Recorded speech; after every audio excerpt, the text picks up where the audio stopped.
Hey there, entrepreneurs. My name is Sushant, and welcome to TrepTalks. This is the show where I interview successful e commerce entrepreneurs, business executives, and thought leaders and ask them questions about their business stories and also dive deep into some of the strategies and tactics that they have used to start and grow their businesses. And today, I'm really excited to welcome Emma Rose Cohen to the show. Emma is the CEO and founder of Final. Final is a pioneering reusable and collapsible straw and other cutlery products designed to combat single-use plastic waste. Final launched on Kickstarter in April of 2018 with the goal of raising $12,500, and the product really struck a chord. In a matter of weeks, the campaign raised $1.89 million, and I definitely want to learn more about that story. Now, before we dive, and today I'm going to ask Emma a few questions about her business journey and some of the strategies and tactics that she has used to grow her business. Now, before we dive into this interview, if you enjoy this content, please make sure to hit the like and subscribe button. And for more interviews like this, please visit treptalks.com. And with that, Emma, welcome and thank you so much for joining me today at Trep Talks. Really, really appreciate your time. Yes, thank you, Sushant. Nice to meet you.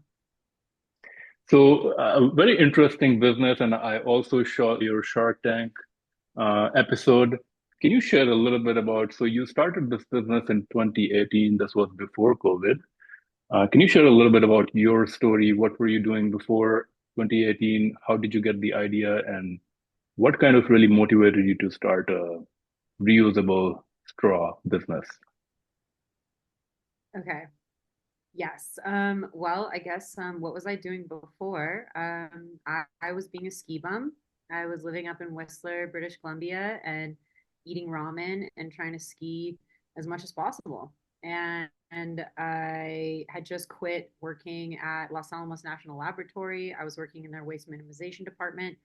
And yeah, corporate life just is definitely not for me. So I was like, okay, I'm going to go take some time and ski and be in the mountains and eat poutine and hang out.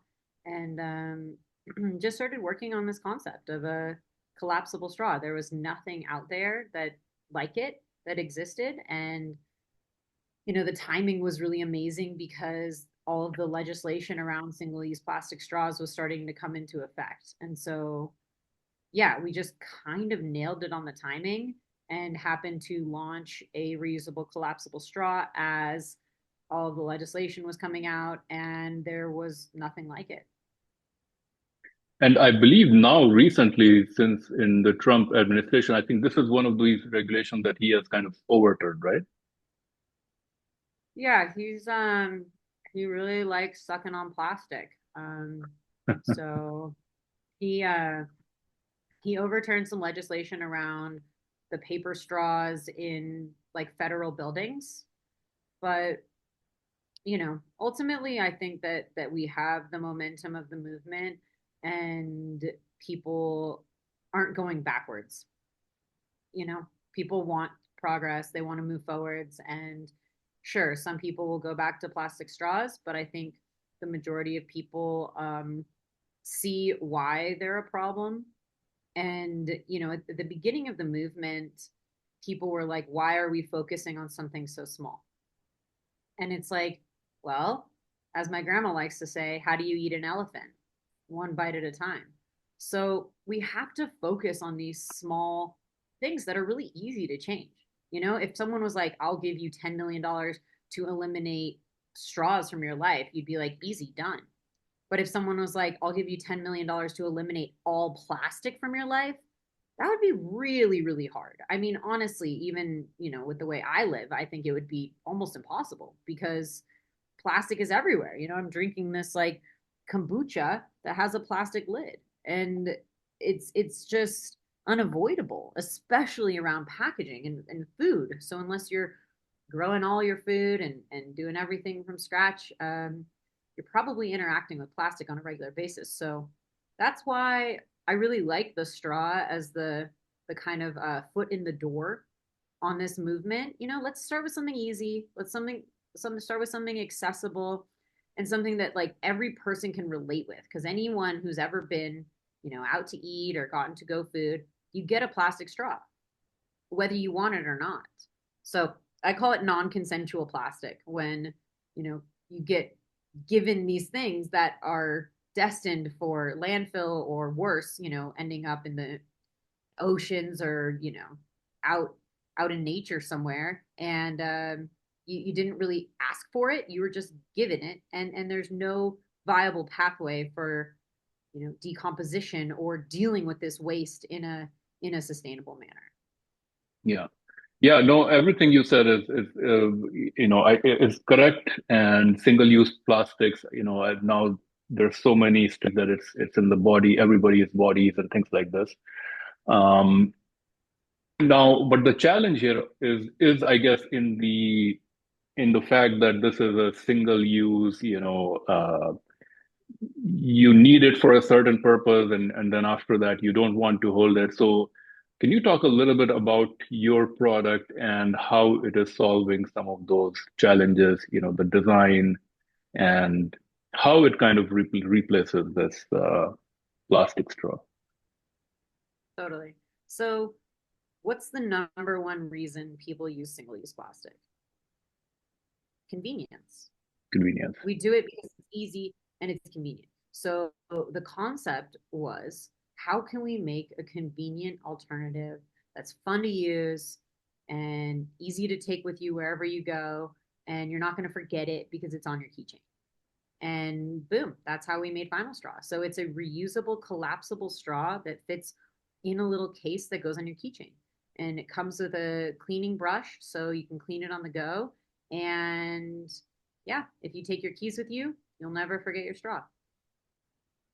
And I mean, I think that's an educational uh, instance for any entrepreneur. I mean, is to really kind of define the vision of what you're or the product that you're trying to create, right? And I think you defined it very clearly on what was the output you're looking for.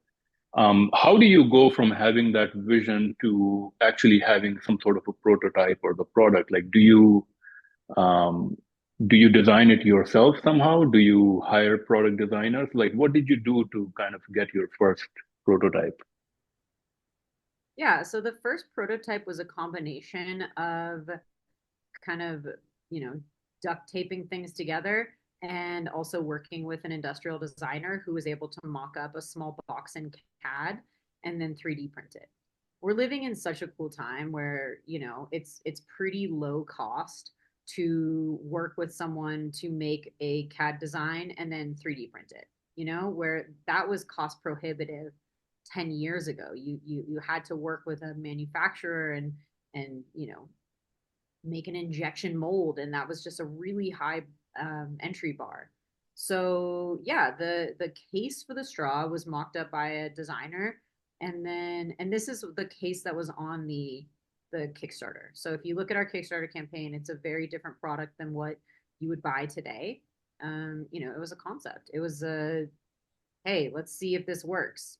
As you said in the intro, our goal was 12,500. Like, we did not think that this was going to go viral, that we were going to really strike the chord that we did. And so you created this prototype, and then your next step was somebody advising you, or were like, you were doing research on how to launch a business? I mean, Well, what did you do the to? internet was advising me. and Okay. and luck, I'm a big fan of Tim Ferriss, and so I was reading all of his blog posts and just doing research on how to throw a successful Kickstarter. It's what's so beautiful about starting a business today is that all of the information you need is out there. Every single question you have is on the internet and, in a book or on a podcast. And so I was just consuming information from everywhere, trying to figure out how do you do a Kickstarter. Because before this, I'd heard of Kickstarter, but I'd never supported a campaign and I didn't know a lot about it. And what do you think you did that made your campaign so successful? Do you think that it was just the idea of having a more sustainable option to a plastic straw that kind of just caught on fire, or was there more seeding that you had to do? Like, was there a lot of effort in the back end that we don't know about? Yeah, I think it's a combination of a few things. So first of all, a ton of seeding. So the articles that I was reading were around creating, a loop campaign so that we were collecting emails and then people were referring their friends to our emails to get discounts. So we used a service called Viral Loops where, if someone sends our campaign to 10 people and they sign up, then they get, say 30% off on the product. So that was a big part of collecting email addresses because when you launch a Kickstarter, you want to launch to an interested audience. If I launch to say 20,000 people that don't care at all about straws, that's no use. I need to be launching to 4,000 people that are like, this is cool. I like this product. So there was a lot of that on the forefront, and then also a big part of what I was working on was building the social media. So I was able to get like 10,000 followers on Instagram, and this is without bots and all of the fake stuff out there, and just by creating memes and I really like speaking through memes as a format. So Hmm. yeah, and then so that was kind of all the, or some of the work that I did ahead of time. And then the timing. I mean, that is pure luck. We just happened to launch right as this stuff was happening. And then the other kicker was that I was able to get in touch with someone at BuzzFeed. And this is all cold emailing. I had no connections. It was like, I was just throwing pasta against the wall. But I was able to get in touch with someone in the environmental department at BuzzFeed who made a video on the product, and that video went viral after we launched. So yeah, it was all of the things. It was just the perfect storm. So when you put your campaign on Kickstarter, basically you were doing all this effort on social media. You were also creating this loop, viral loops to motivate people to share this. And but I'm assuming that there was some sort of a storytelling aspect there as well, where people kind of saw this product and they were motivated to take action. What do you think people like struck the chord with people? Was it really the sustainability aspect of it, or? Yeah, I think every single person wants to do good in this world. I really do. I believe that given, the opportunity, people will make the right choice. It's just that we have limited opportunities. And I think that what Final Straw does is allows people to champion sustainability as a cause that they really care about. The same thing with water bottles. Everyone's got their water bottles with their stickers all over them. And it's like, it's a statement. It's like, no, I'm choosing to bring this with me and not using single use plastic water bottles because this is something I care about. And I think the straw was kind of the first time, besides, reusable bags or water bottles, that we were like, here's another way you can, you know, like virtue signal that this is something you care about. And yeah, I think people are constantly looking for ways to align with causes that they care about. And the barrier to entry is convenience, because ultimately we're all living pretty rapid paced lives in a consumerist world. And so how can we create that balance of wanting to do good and being able to do good? How much of the initial success of you bringing the product to market and having a successful crowdfunding campaign do you attribute to yourself versus um, versus luck or timing, or versus just having this zeitgeist of sustainability? Because I'm thinking that people who make things happen, or successful campaigns like this, even if you have all the components, if you don't have the person who or the person who executes, right? It will Right. not become successful. Do you think that you could have taken any other idea or product and just executed like you executed for this one and made it successful? Like, can you create a new product and make it successful today? Well, that is a good question that I hope to answer in a couple years. I am working on some new products, but yeah, that's actually like one of my favorite questions that Guy Raz asks on How I Built This, which is like one of my favorite podcasts. He goes, how much of your success do you attribute to luck, and how much do you attribute to hard work?" And Hmm. I'm so glad you asked, because I've always one day want to go on that podcast and tell him that I think it's like playing poker. You can be the best poker player in the whole world, but not get the cards. And so the luck aspect is getting the cards. And for us, that was the timing. But you know, the strategy, the execution, all of that is attributed to the hard work. Now, granted, I had zero business experience going into this. I'd always had little side hustles and done different, fun little things on my own, but like I'd never run a business. I'd never, you know, filled out like a balance sheet or anything. And so it was like really hardcore, intense business school, and I made just about every mistake possible. So I'd like to think that now I have, a pretty supreme education and won't make those same mistakes, at least to the same scale that I did. And yeah, that I could take my next product concept, which I'm working on now, and make it really successful. Awesome. I do think I completely agree. I do think there's always a luck aspect to things, but you cannot make something happen without, I think there are some special attributes to person as well that being not giving up, continue pushing forward, and all those things that contribute to success. So now you had all these orders, you had a prototype. What did you do next? Did you have a manufacturer creating these items already, or did you find a manufacturer after you raised the funds? Yeah, so within 48 hours of launching the Kickstarter, we'd raised $200,000. And it went from elation and excitement to absolute dread, because I'm like, wait, I have no clue how to make these straws. I have no clue. So yeah, we, just tapped our resources and tried to find anyone with any sort of manufacturing experiences. I ended up getting introduced to a design firm in Seattle that helped us with the V1.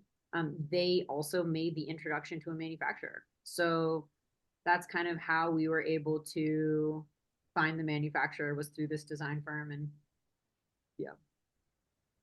Are you still with that manufacturer? Are you manufacturing in North America? Is it elsewhere? Can you talk a little bit No, about that? we're manufacturing in Shenzhen, China. Okay. And are the new tariffs impacting any of your products now? Oh yeah, big time. Yeah. Okay. And have you seen the impacts of it and sales and things like this, or no, not yet? Luckily, we have some inventory, so we will cross that bridge when we have to make another order. Um, Given that your Kickstarter was so successful, I'm assuming you didn't have to spend or invest any of your personal money in this. So, which is, I think, is probably the best way to go forward. Yeah.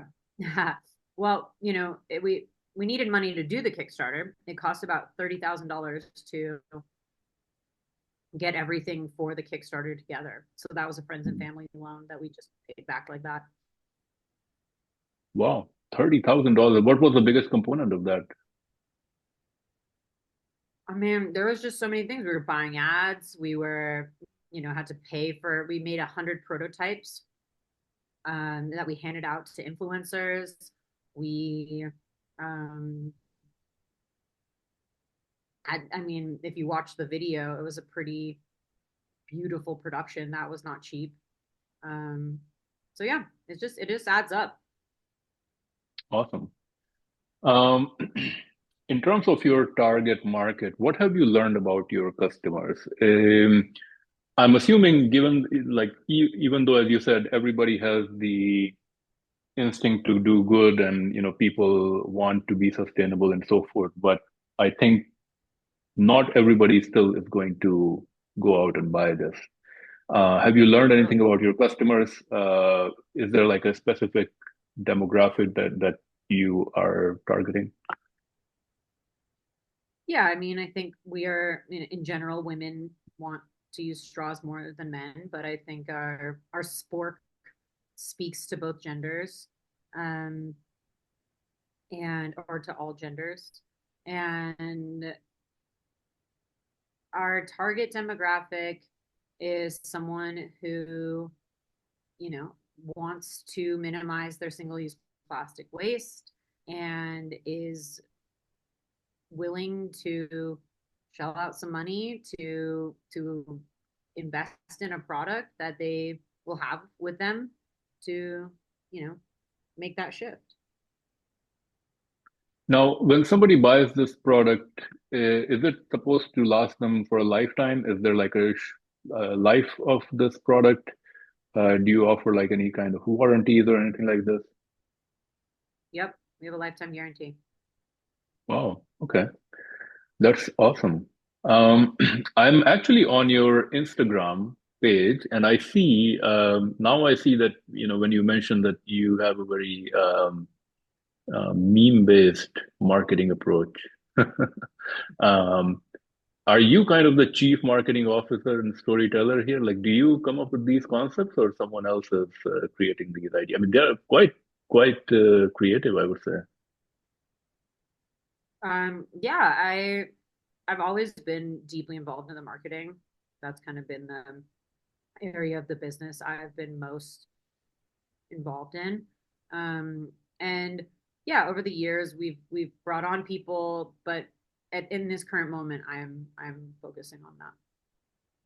Can you share your approach of how you come up with these creative ideas? Like, Yeah. um, are you scrolling through social media? Are you looking at current news and just trying to figure out how to use that story or meme towards your business?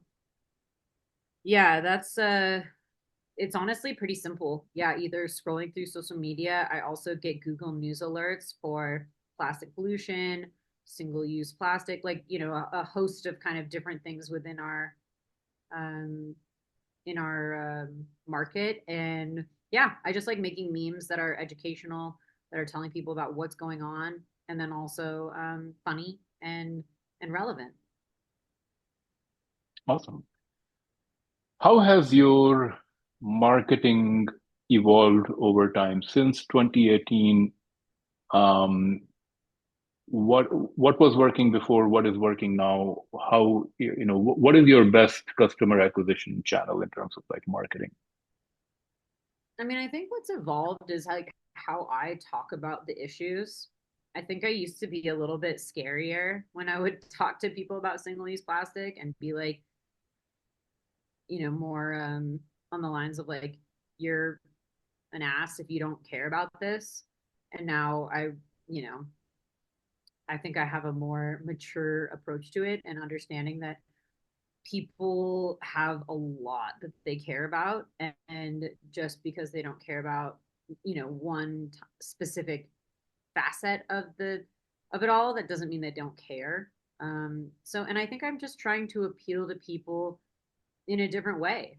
Before, it was like, a little more maybe punitive and just kind of in your face. And now I'm like, hey, here's what's going on. Here are the facts, and here are some alternatives. Make your own choice. Um, Is your marketing, are you using paid advertisement? Is it completely organic? Are you doing partnerships? Like, what's your customer acquisition strategy or channels? Yeah, all of the above. We're definitely trying to lean more into TikTok these days. It's a great channel for people to promote products that they really believe in. Um, and it's a it's a channel that I personally really like. Do you actually see people clicking on the link on TikTok and coming to your site? I mean, sometimes when I speak with entrepreneurs, they say, even though you can get engagement on TikTok, but usually it's not really a great um, traffic driving channel. I think it's, currently we're driving more traffic to our Amazon. And we're pretty in the early phases of testing TikTok. And so I don't know that I can fully answer that question right now because we're pretty new to it. Okay. Um, Shark Tank. When did you go on Shark Tank? And I know I saw the episode. I believe you did not get a deal. What was your rationale for going on Shark Tank? Was it mostly to get uh, more brand recognition eyeballs, or did you really want to get partnership with a shark? So 2 weeks into the Kickstarter, we received an email from Shark Tank asking us to submit, kind of all of the information so that we could be on the show. So one thing people don't know is that they reach out to entrepreneurs. Yes, some people apply for sure, and I don't know what the percentage is of each, but they reached out to us. I had never seen the show. I'd heard of it, but so I went and just binged as many episodes as I could. But this is we filmed our episodes 6 weeks after launching the Kickstarter.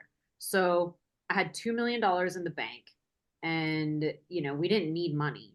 Hmm. Quite the opposite, actually. All the advice I was getting from people was like, don't take on more money because you don't even you're going to waste so much money when you first start a business trying to figure things out that like if you take on more, you're just diluting your equity and what are you going to do with all this money? You don't need it.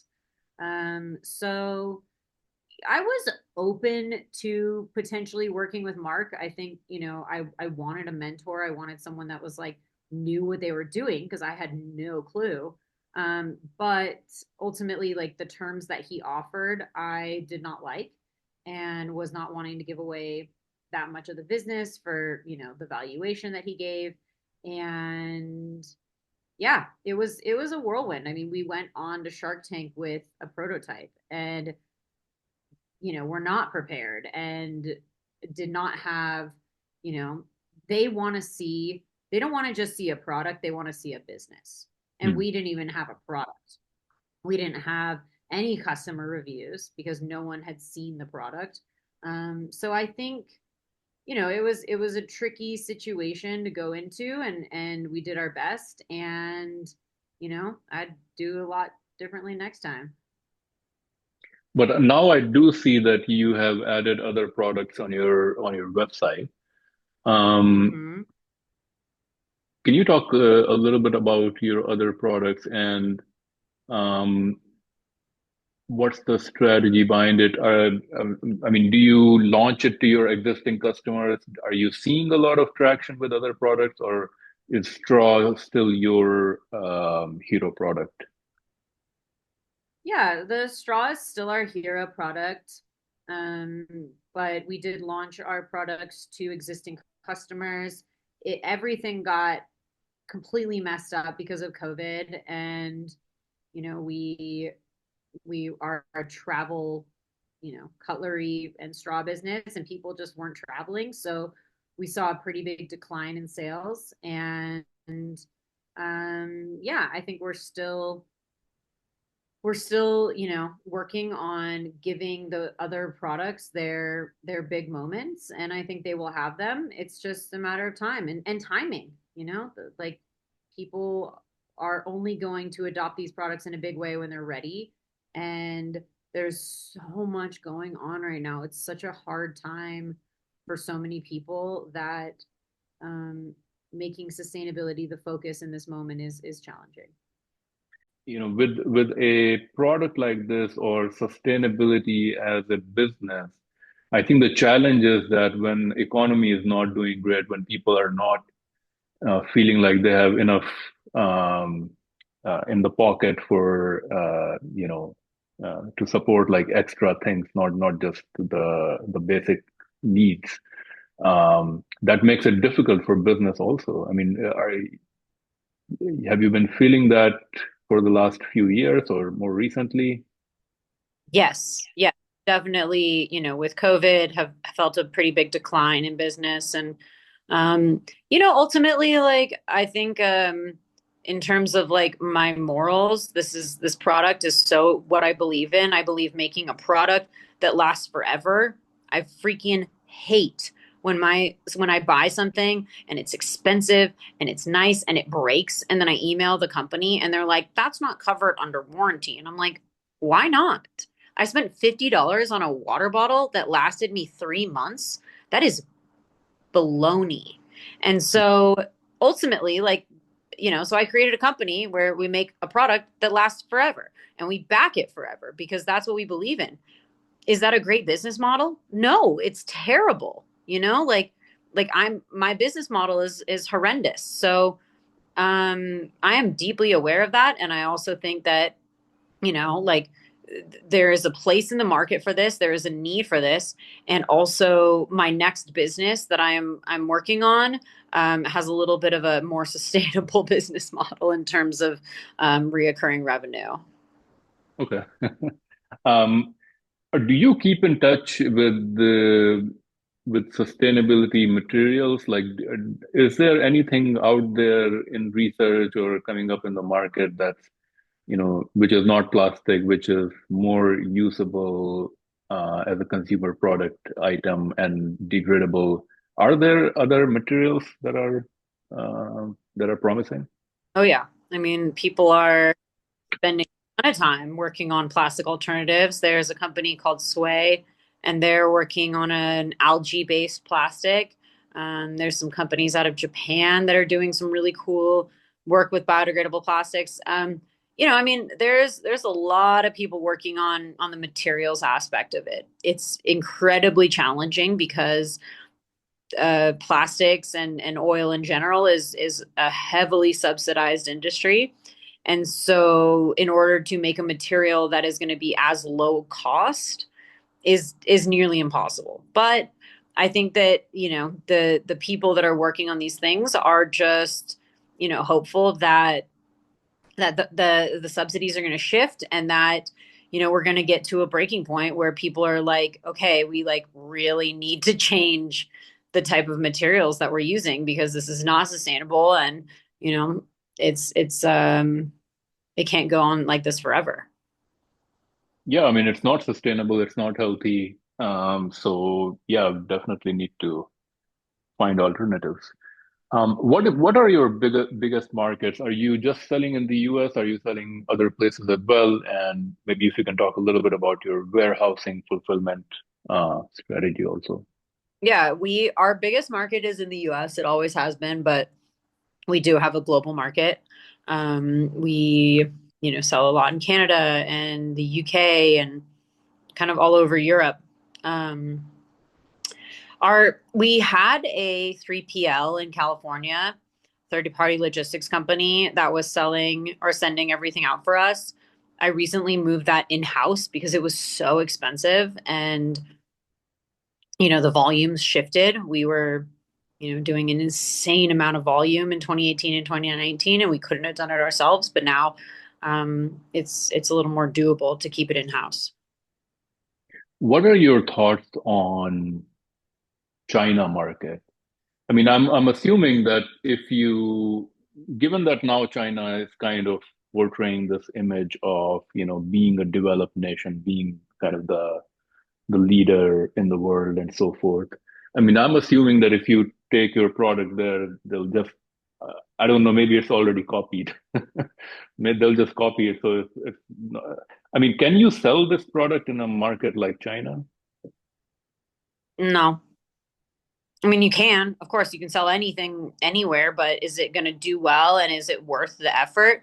Um, I mean, within launching Final Straw on Kickstarter, we within 2 weeks of launching, we had about 5,000. We took down 5,000 copycat websites.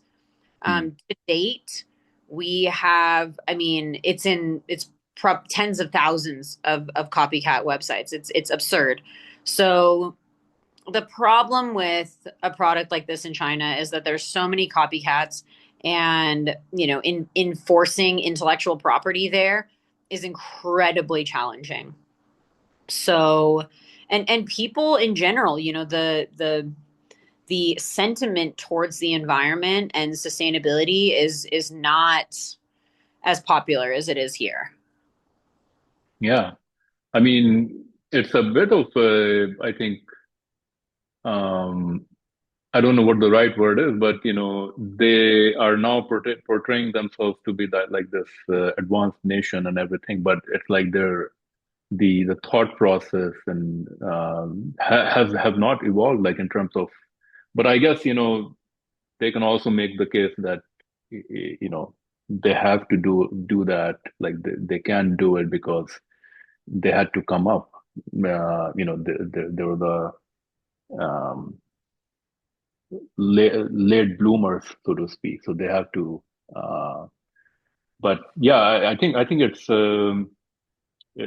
surprising that a big market like China that they're still not so sustainability conscious. What does your team look like right now? We currently have two employees and myself, and then hire contractors where needed. Okay. Um, what is your future vision for the business? I know you said that you're working on another project. Do you want to continue having this business and um, start another one, or do you have any other plans for this business? Yeah, I have I'd love to move into a little more of the educational aspect around single-use plastics. So I think I'm not positive, but I think our next product is going to be a children's book. And yeah, I just had a kid. She's 1.5, and it's like changed everything. It's brought like the word sustainability has such a different meaning now that I have a child, because it's not about me, it's about her, and it's about the world for her. And it's easy to try and conceptualize that before having a kid, but then once you do, it really holds a different meaning. So yeah, I have a lot of other product ideas around, reducing single-use plastic, and I also am not really sure the world is ready for that right now. And I think that a children's book would be really fun, and I have got a great concept, and it's yeah, I think that's kind of the next step. Awesome. Um, in every entrepreneur's journey, there's always mistakes made, lessons learned, failures. I'm sure there were many lessons learned for you as well. What is a big thing that comes to your mind that was a big learning moment? What did you learn, and what can other entrepreneurs learn from your mistakes? I mean, I hope to write a book one day because I really think I've made just about every mistake. But the biggest one, and the one, if you're gonna do one thing right in starting a business, is hire the right people. And hire people that are smarter than you, hire people that can do a better job than you, and hire people that will speak their truth when it disagrees with you. Because it's really challenging to run a business where everyone just agrees with you all the time. And I hired amazing people, and I also hired some people that really did not have the company's best interest in mind and were, very damaging for the company. And it's like, I went from never having hired a person in my life to having to hire, 10 employees in the first year. We had 10 people we brought on. And I think that, what goes into hiring needs to be a very thoughtful vetting process. It should take you a month to hire someone, from when you find that candidate to when you give them an official offer. Like, there should be many interviews and work examples and just because once they're on the team and you're training them, you're putting so much energy into them. So it's like if you keep them for 3 months, it's a huge waste. And we did a lot of that. We did a lot of wasting and just really struggled when it came to building the team. What do you think is the biggest thing that you look for now? Is it something like alignment of values? Is it the ability to learn quickly? Is it like what, having learned this lesson, like what do you look for now in a person? Well, I think that really depends on what they're being hired for. So, if I'm hiring an operations person, like I want to know that they make their bed every morning. If I'm hiring an operations person, I want to know their morning routine. It's like it's knowing more than just about how they work, it's about how they live because that is such a big reflection of how they work. If I'm hiring a social media person, I want to look at their social media. How do Hmm. they, portray themselves? What stories are they telling? How so yeah, I think it really it would vary so much on the position. um, I think a big one is problem solving. I want an attention to detail. I want to hire people that have a level of perseverance that if they get, a no or they hit a roadblock, that they are going to push through that. And they're not just going to kind of accept defeat and um yeah, the I think the perseverance is a big one. I think being able to take feedback. These are kind of just overall things that I look for, regardless of the position. But like, if I go to someone and say, "Hey, like, can we try it this way?" If they give me pushback, it's like, "Whoa!" Like we're experimenting here. Your way, their way might be the better way, but like, let's try both. Hmm. I'm very much of the mindset of whatever way works great, best, let's do it. Um, but yeah, you have to be able to listen to feedback and integrate it without letting your ego get involved. And all of these things that I'm describing are things I'm working on in myself. So it's like, and it's a constant growing and evolution of how I show up as a leader and how I work with my employees. And it's, I've learned a lot. I'd like to think I've gotten a lot better. And yeah, we'll continue to just evolve and grow in all of those ways. Yeah, I mean those are great traits to have in people. And I also think about myself, I did not have some of those traits before, and slowly developed them. So I think everybody goes through some sort of growth process. I'm going to move on to rapid fire segment now. In this segment, I'm going to ask a few quick questions, and you have to answer them maybe in a word or a sentence or so. Okay. The first one is one book recommendation for entrepreneurs and why? Culture code helps you build a team.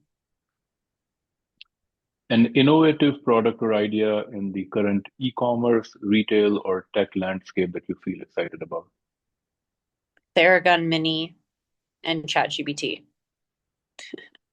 Awesome. A business or productivity tool or software that you would recommend, or a productivity tip. Have a self-care morning routine that you do every morning. Mine is lemon water, meditate, journal, and hold that sacred. Awesome. Another startup or business that you think is currently doing great things? Blue Land. Blue Land. Okay, what product is that? They do sustainable cleaning supplies. Okay. A peer entrepreneur or business person whom you look up to, or someone who inspires you? So many, but I guess I'd have to say Sarah Blakely. Awesome. Final question. Best business advice that you have ever received or you would give to other entrepreneurs? Not all advice is good advice. Awesome. Well, Emma, those were all the questions that I had. Thank you so much again for sharing your story, sharing your time, sharing some of your lessons learned. If anybody wants to buy your products, what's the best way to do that? Yeah, if anyone wants to check out more about what we're doing, you can check out finalstraw.com. Also, come check out our Instagram at finalstraw. My personal Instagram is at Emma Sirena. And yeah, send me a DM, send me a message. I'm always, wanting to help and support other entrepreneurs because I received so much help myself. So yeah, keep it going. Awesome. Well, Emma, thank you so much again for your time, for sharing your story, and wish you all the very best. Thank you so Thank you. much. Thanks for having me. Awesome.